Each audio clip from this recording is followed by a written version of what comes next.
We have more active phones than we have human beings in South Africa. So we have a population of 47 million people and there are 52 million active phones. In Africa, most of consumers are on prepaid, not on postpaid, almost 95% of them. And that means that quite often, at least once a month or even more regularly, you run out of airtime. Now, if you run out of airtime, you can obviously not call somebody you want to be calling. And Vodacom's invention really was to come up with this technology where you could send a message for free to somebody that you wanted to call you, and that's called the Please Call Me. In South Africa, and it's called the Beep Bees and some other places in Africa. And it's pretty much unique to Africa. And since it was invented about 8 years ago, it's become this incredibly successful platform. I think more than 30 million are being sent per day in South Africa. We realized that Please Call Me only uses about 20 characters out of the 160 characters in the SMS. And we realized you could insert a social impact message into the rest of that SMS.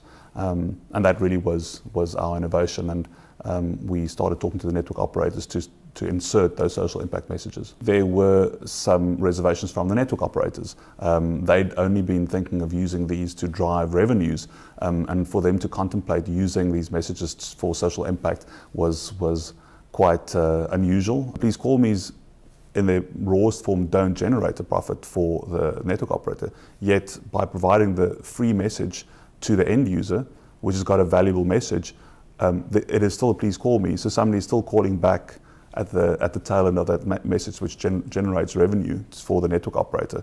So not only do they provide a social service to the people in the country, they're also generating revenue on their own network in the spare capacity that they've got. So I think it's a wonderful example of how you can build a commercial service which generates revenue, but then also have the ancillary benefit of providing social impact messaging. I think Please Call Me's were immediately appealing in the sense that they were so scalable, because you're really targeting the very poorest people in South Africa, or in the country where you're running them. And I think that was immediately appealing to everybody in the group.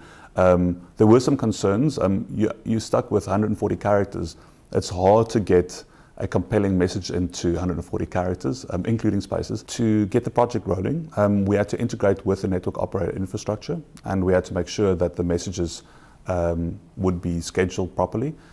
We also had to build a M&E system to track the responses, to track the vernaculars and how the different messages would work. We also had to then, of course, develop messages, and that's where iTeach came up, and specifically Chris's and Zinni's deep knowledge of HIV/AIDS response and the type of culturally relevant messages that would get the best response. And then finally, we had to make sure that the messages went out, and then I had to track them. Lastly, the call center response was really important at that point. If you're sending 1 million messages a day, it's important that those get tracked and that those get responded to properly. So there was a large part of the project was to develop the capacity in the call centers.